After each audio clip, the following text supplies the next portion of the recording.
Bienvenue au podcast Kadampa. Ces balados, comme on dit au Québec, offrent des solutions pratiques pour les défis de la vie quotidienne et nous aident en nous guidant vers des états d'esprit plus calmes et joyeux. Dans chaque épisode, vous trouverez un court enseignement donné par divers enseignants bouddhistes Kadampa à travers le monde. Tous ces enseignements sont inspirés de la sagesse profonde de vénérable Geshe Khalsa Gyatso Rinpoche, un maître bouddhiste pour notre monde moderne, en espérant que ceci vous plaira.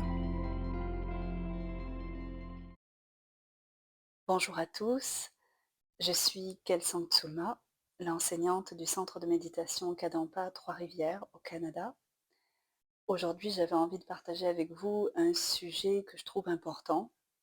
Il s'agit de comment ne pas prendre les choses personnellement. Et pour commencer, j'avais envie de vous inviter à la contemplation. Commençons par réfléchir en vous posant plusieurs questions.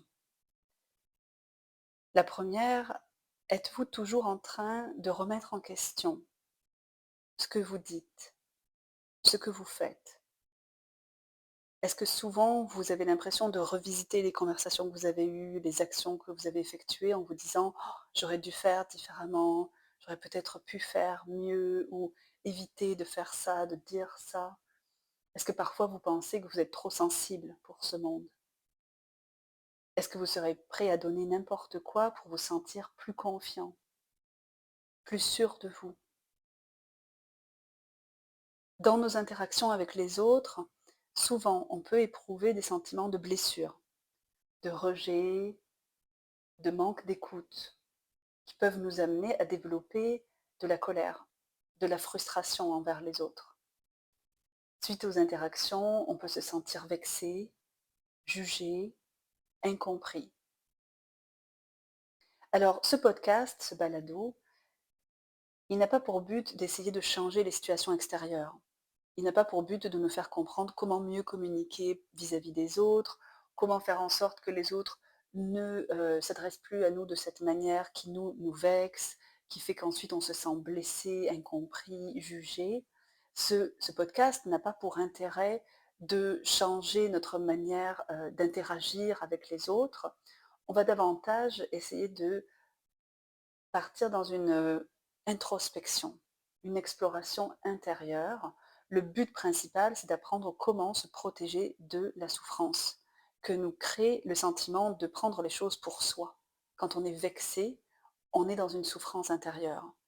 Il y a des choses qu'on n'arrive pas à accepter, qu'on n'arrive pas à surmonter, à dépasser. Et cette non-acceptation, cette colère, cette frustration nous fait connaître de la souffrance. Le but de ce podcast est une introspection pour nous aider à nous protéger de cette souffrance intérieure. La première chose que je vous inviterai à regarder, c'est vis-à-vis des critiques qui parfois nous sont adressées, des reproches peut-être qui peuvent nous être faits, que l'on va avoir tendance à prendre personnellement, que l'on va avoir tendance à prendre pour soi. Et en plus, parfois, on va nous donner des critiques, on va nous donner, comme on appelle, des critiques constructives, nous dire comment faire mieux, comment faire différemment, ou nous faire carrément des reproches. Et en plus, ça peut être suivi d'une personne qui peut nous dire aussi « Oh, mais ne le prends pas comme ça, mais ne le prends pas pour toi, ne le prends pas comme ça ». Et on se demande « Mais comment est-ce que je suis censée le prendre dans cette situation ? Comment est-ce que je peux le prendre bien ?» La première question qu'on peut se poser, c'est « Est-ce qu'on y croit ?» Parce que si on n'y croyait pas, ça ne nous blesserait pas. Donc là, on est vraiment dans une introspection de comment on fait pour se protéger de la souffrance. Si on n'y croyait pas, ça ne nous blesserait pas. Moi, sincèrement, il y a une image qui m'aide beaucoup. Il s'agit de la poêle Tefal. Je ne suis pas une grande cuisinière du tout, mais ça m'aide énormément d'imaginer, vous savez, une poêle Tefal dans laquelle on va cuisiner si on fait fondre du beurre et que ça glisse complètement. Bon, un jour, imaginons être capable d'avoir un esprit comme une poêle Tefal. Quelles que soient les critiques, les commentaires qui nous sont faits, les remarques, les reproches, tout glisse. Un esprit dans lequel tout glisse comme sur une poêle Tefal. Ce ne serait pas merveilleux? Est-ce qu'on ne serait pas libre de beaucoup de frustration, de ressentiment que l'on garde en soi parfois pendant longtemps? Donc la clé, c'est déjà de penser notre état d'esprit dès le départ, il est à côté de la réalité. Un état d'esprit qui a pris quelque chose personnellement, qui commence à se vexer, n'est pas un état d'esprit qui contemple la réalité. Parce que si on y croit, c'est déjà la preuve qu'on n'est pas en train de s'identifier à notre vrai potentiel, à notre vraie nature. En effet, Bouddha a expliqué que notre vraie nature, c'est un potentiel illimité pour changer, pour s'améliorer, jusqu'à atteindre la perfection de nos qualités telles que, par exemple, la générosité, la patience, la compassion, la sagesse. Toutes ça sont des qualités que nous avons déjà. C'est ça qui est encourageant et que l'on peut cultiver. Et jusqu'où est-ce qu'on peut les cultiver, justement? Eh bien, il n'y a pas de limite. C'est ça qui est beau, c'est de se dire, c'est tellement encourageant de reconnaître. Bouddha a expliqué, notre nature, c'est un potentiel, une possibilité de développement personnel, spirituel, d'amélioration sans limite, illimité. On comprend clairement que, bien sûr, on a parfois des états d'esprit temporaires, accidentels, qui sont des états d'esprit négatifs. On les appelle des perturbations mentales, qui vont perturber la paix intérieure de notre esprit, qui vont agiter notre esprit, le rendre inconfortable. Et là, on peut reconnaître, quand je suis dans une perturbation mentale, quand je ressens ça, je ne suis pas dans la réalité. Je suis à côté de la réalité. Donc typiquement, on peut déjà apprendre à reconnaître dans notre esprit, la prochaine fois que je commence à ressentir ce genre de sensations déplaisantes, désagréables dans mon esprit, je reconnais déjà, quelqu'un me dit un commentaire avec lequel je ne suis pas d'accord, je n'accepte pas cette remarque, cette parole, et on sent déjà la tendance on devient plus tendu, intérieurement, même peut-être parfois physiquement, la mâchoire un peu plus serrée ou les poings fermés.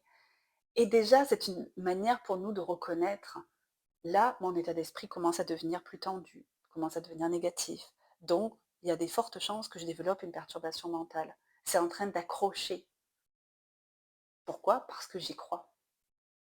Si on croyait sincèrement que notre vraie nature est en effet ce que Bouddha a expliqué, un potentiel sans limite, on pourrait d'abord, avec une grande simplicité, une grande honnêteté, une grande humilité, reconnaître, oui, il y a des choses qu'on ne fait pas parfaitement, il y a des erreurs qu'on a commises, mais oui, on peut changer et s'améliorer.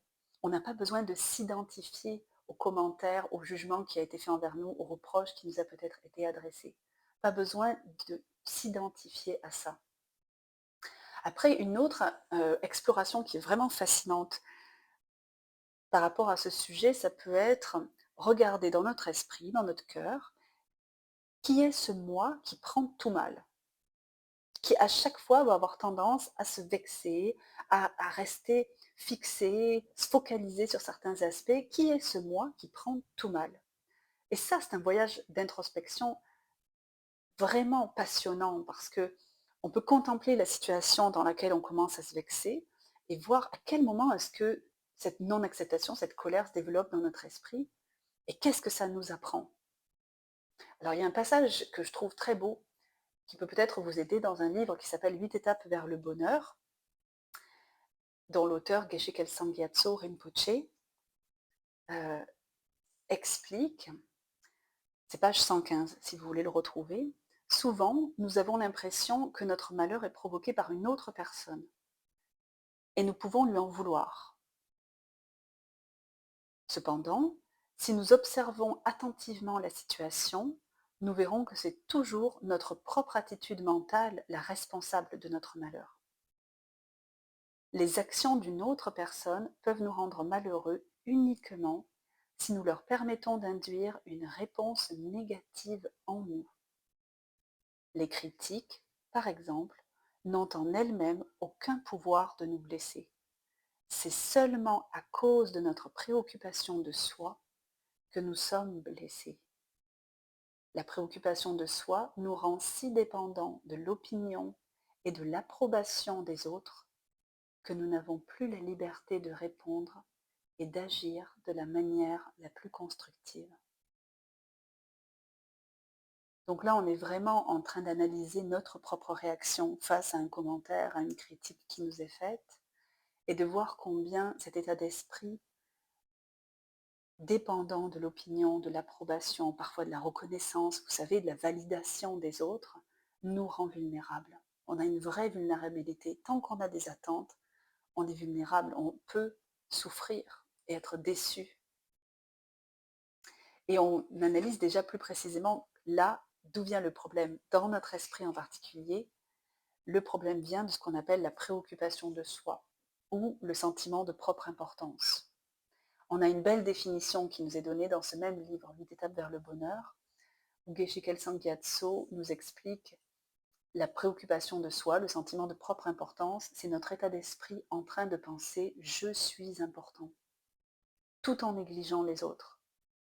Cet état d'esprit considère notre propre personne comme étant suprêmement importante et précieuse.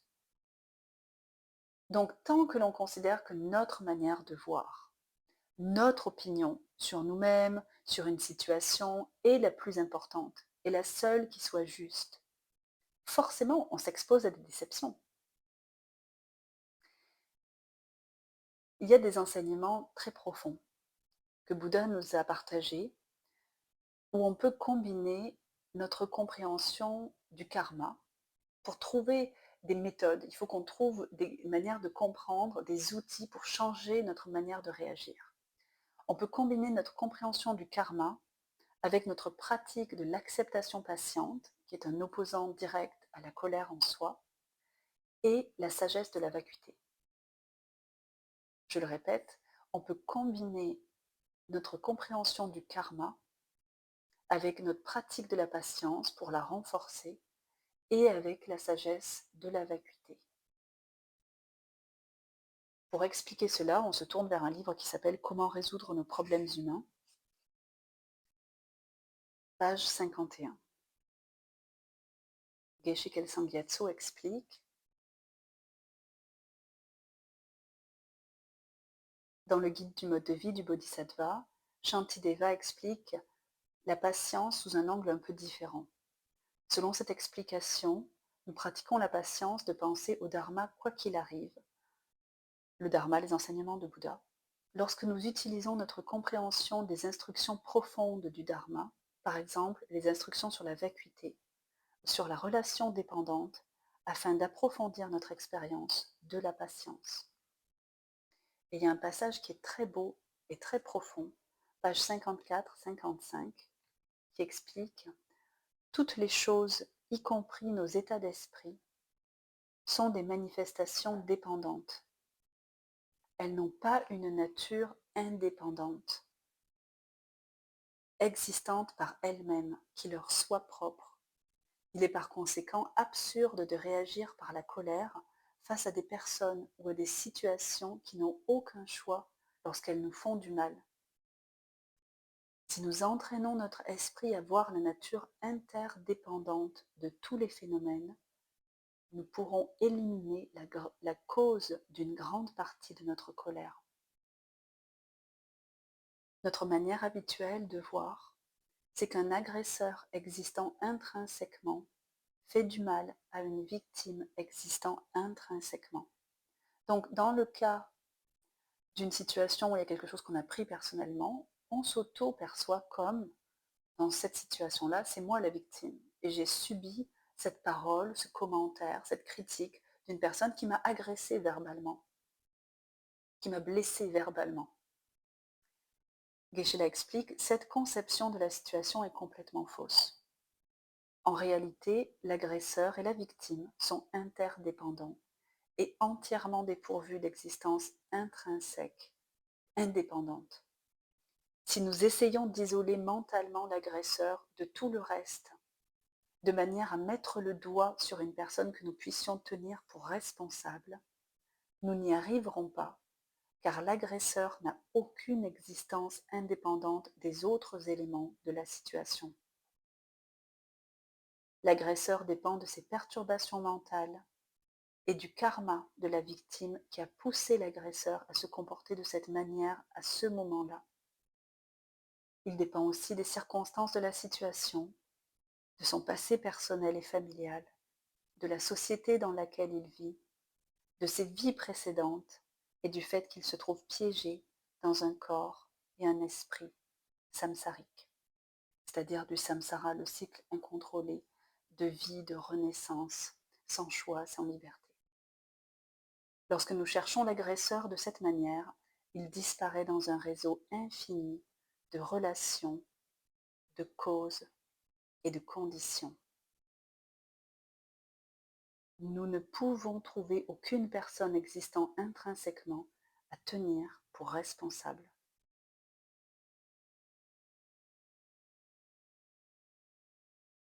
Là, on comprend que on ne peut pas trouver une personne responsable qui soit celle que l'on va identifier comme l'agresseur et nous comme la victime. Et on s'appuie sur notre compréhension du karma en reconnaissant que dans les explications du karma, on comprend que notre esprit est comme un champ dans lequel, dans les vies précédentes, on a semé des graines qui sont comme des causes et qui ont mûri.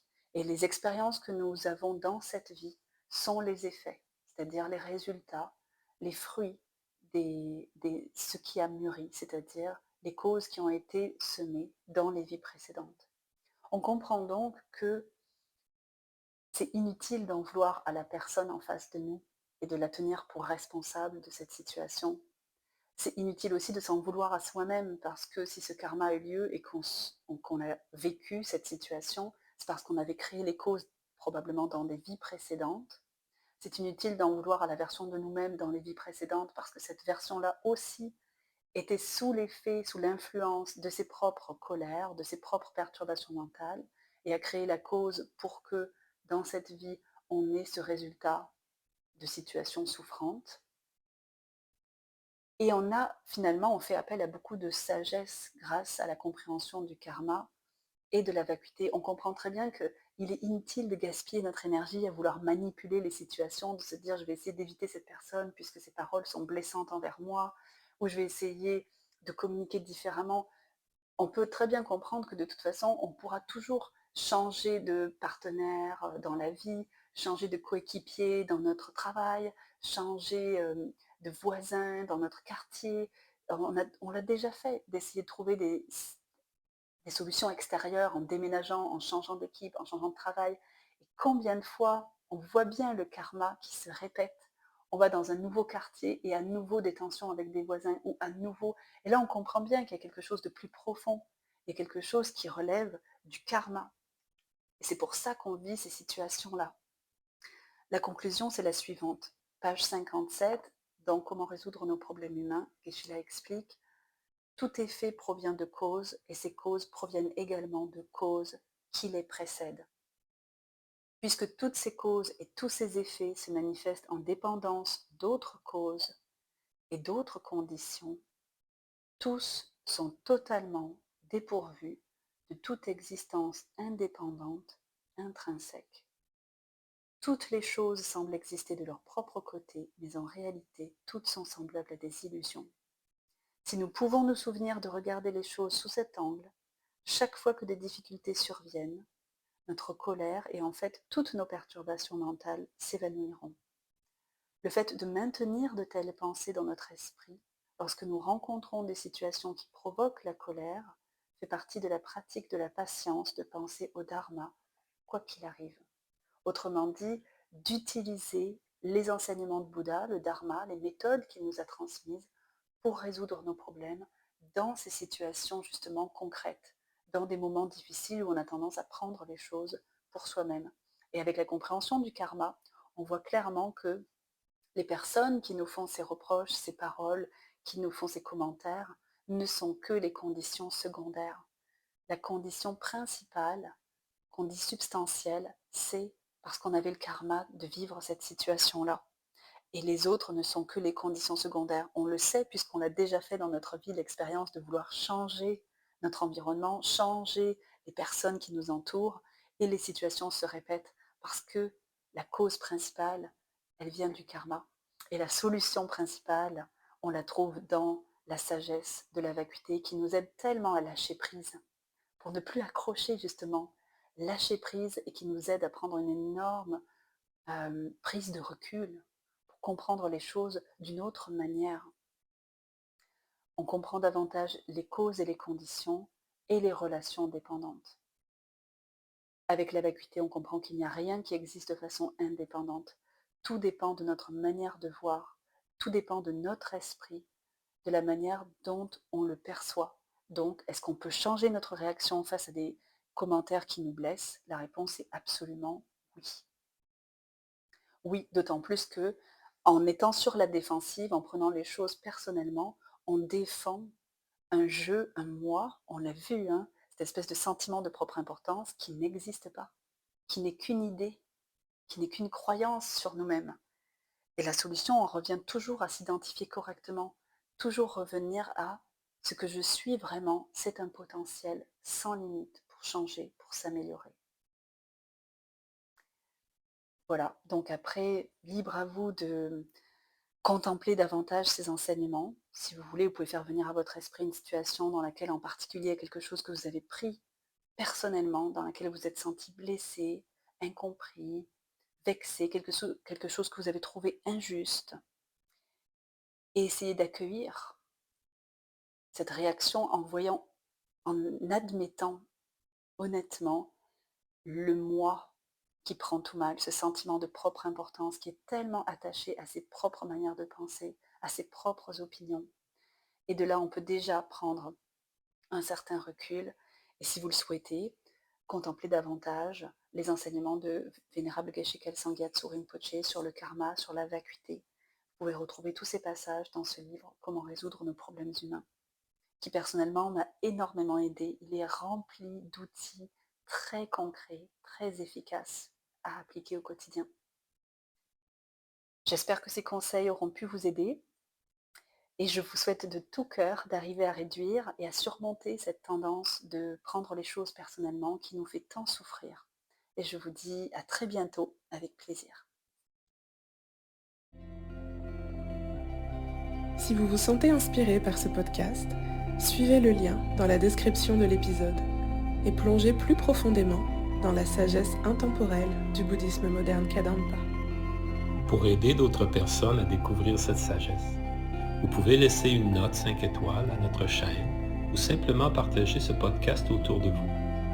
Merci de votre écoute.